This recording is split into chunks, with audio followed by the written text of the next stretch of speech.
วันที่10มังกร2026เป็นขีดหมายอันสำคัญยิ่งของแขนงเทคโนโลยีและการสื่อสารก็คือของปวงชนลาวทั้งชาติที่ร่วมการเฉลิมฉลองวันดิจิตอลแห่งชาติในท่ามกลางบรรยากาศที่ทั่วภาคทั่วรัฐทั่วกำลังประกอบอาวุธและทั่วปวงชนลาวพร้อมเบิกบานมวลซื่นสมเสยผลสำเร็จอันยิ่งใหญ่ของกองประชุมใหญ่ผู้แทนทั่วประเทศครั้งที่12ของภาคอย่างเป็นขบวนฟดฟื้นและกว้างขวางที่สุดท่านสันติสุข สิมมาลาวงศ์รัฐมนตรีกระทรวงเทคโนโลยีและการสื่อสารได้มีคำเห็นเนื่องในโอกาสวันดิจิตอลแห่งชาติว่าตัวเลข10.01บ่แม่นเพียงแต่วันที่ในปฏิทินแต่แมนสัญลักษณ์แห่งรหัสฐาน2ซึ่งเป็นรากฐานการกำเนิดของโลกดิจิตอลด้วยเหตุนั้นรัฐบาลจึงกำหนดให้วันดังกล่าวเป็นวันดิจิตอลแห่งชาติตามดำรัสของนายกรัฐมนตรีฉบับเลขที่301/นย.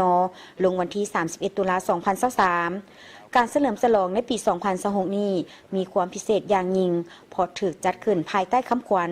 พัฒนาพื้นฐานโครงสร้างดิจิตอลและสร้างแรงงานดิจิตอลของสาธารณรัฐประชาธิปไตยประชาชนลาวให้เข้มแข็งและยืนยงพวกเฮาเฉลิมฉลองวันนี้โดยความภาคภูมิใจโดยสืบต่อมูลเสื้ออันสง่าราศีจากผลสำเร็จของการเฉลิมฉลอง3วันประวัติศาสตร์ที่หากก็ผ่านพ้นไปในปี2025คือวันสร้างตั้งพรรคครบรอบ70ปีวันสถาปนาสาธารณรัฐประชาธิปไตยประชาชนลาวครบรอบ50ปีและวันเกิดประธานไกรสอนพรหมวิหารครบรอบ105ปีบนพื้นฐานแห่งไซสนะดังกล่าวปี2026ยังถือเป็นปีริเริ่มของแผนพัฒนา5ปีครั้งที่9ปี2026ยังถือเป็นปีริเริ่มของแผนพัฒนา5ปีครั้งที่4 2026-2030 ของแขนงการเทคโนโลยีและการสื่อสารนี่คือจุดเริ่มต้นของยุคสมัยใหม่ที่จะนำพาประเทศเฮาก้าวไปสู่รัฐบาลดิจิตอลเศรษฐกิจดิจิตอลและสังคมดิจิตอลอย่างเต็มรูปแบบโดยการหันเอานวัตกรรมและเทคโนโลยีอัจฉริยะมาเป็นกำลังการผลิตใหม่เพื่อยกสูงบทบาทของชาติลาวในเวทีภาคพื้นและสากลให้นับมือนับพ้นเด่นขึ้นสำหรับสปป.ลาวการหันเป็นดิจิตอลจึงบ่แม่นเพียงแต่ทางเลือกแต่แม่นภารกิจปฏิบัติอันจำเป็นรีบด่วนและยาวนานที่ต้องดำเนินอย่างเป็นเจ้าการเพื่อยกระดับประสิทธิภาพการผลิตและการบริการให้มีคุณภาพใหม่การหันเป็นดิจิตอลในทุกขอบเขตเศรษฐกิจสังคมตามแนวทางเปลี่ยนแปลงใหม่อย่างมีหลักการของพรรคเฮาแม้นการสร้างบาทเก้าบุกทะลุเพื่อหันเป็นอุตสาหกรรมและทันสมัยอย่างแท้จริงเพื่อรับประกันให้ประเทศชาติสามารถรองรับผลสำเร็จของการค้นคว้า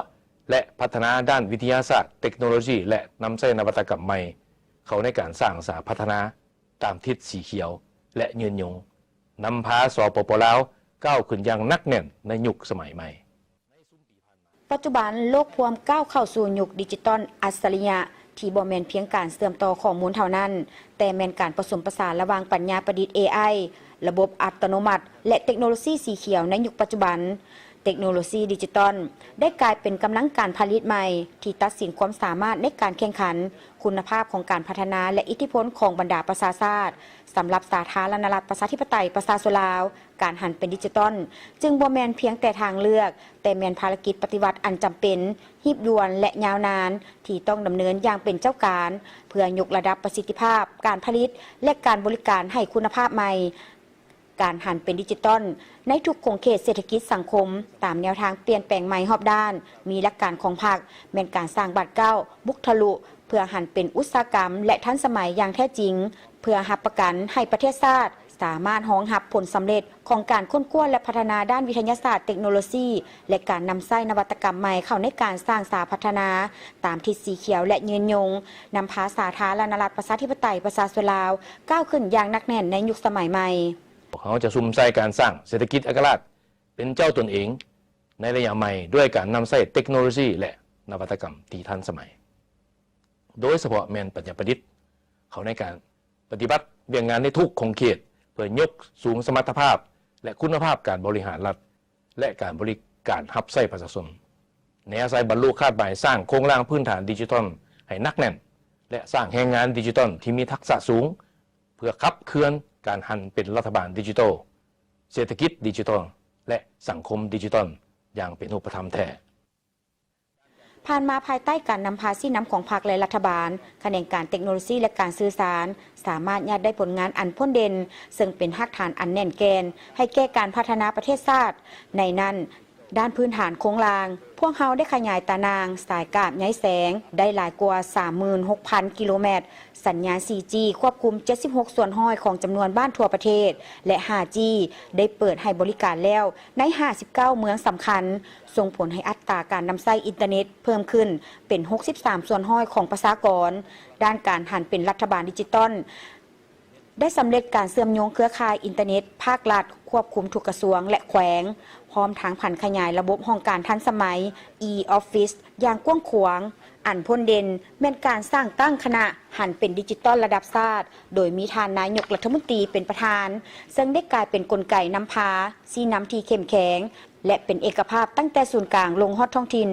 ด้านการส่งเสริมธุรกิจพวกเขาได้สร้างสภาพแวดล้อมที่เอื้ออำนวยให้แก่การหันเป็นดิจิตอลโดยการสร้างและปรับปรุงนิติกรรมแผนยุทธศาสตร์ด้านต่างๆเช่นด้านการบริหารดิจิตอลความปลอดภัยทางด้านไซเบอร์การส่งเสริมธุรกิจสตาร์ทอัพพร้อมห่างแผนยุทธศาสตร์ปัญญาประดิษฐ์ AI และอื่นๆพร้อมทั้งได้สร้างตั้งอุทยานดิจิตอลเพื่อเป็นศูนย์การบ่มเพาะธุรกิจสตาร์ทอัพ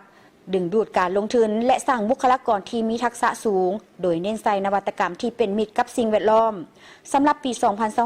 การนำกระทรวงเทคโนโลยีและการสื่อสารจะสุ่มทุกสติปัญญาและกำลังแห้งเข้าในการผ่านขยายมติกองประชุมใหญ่ครั้งที่ 12 ของพรรคและแผนพัฒนาเศรษฐกิจสังคมแห่งชาติ5 ปีครั้งที่ 10 ของรัฐบาลให้ปรากฏผลเป็นจริงจะสุ่มใส่การสร้างเศรษฐกิจเอกราชเป็นเจ้าตนเองในระยะใหม่ด้วยการนำใส่เทคโนโลยีและนวัตกรรมทันสมัยโดยเฉพาะปัญญาประดิษฐ์ AI เข้าในทุกโครงข่ายเวียกงานเพื่อยกสูงสมรรถภาพและคุณภาพการบริหารรัฐและการบริการหับไส้ประชาชนแนใส่บรรลุคาดหมายสร้างพื้นฐานโครงสร้างดิจิตอลให้นักแน่นและสร้างแรงงานดิจิตอลที่มีทักษะสูงเพื่อขับเคลื่อนการหันเป็นรัฐบาลดิจิตอลเศรษฐกิจดิจิตอลและสังคมดิจิตอลอย่างเป็นรูปธรรม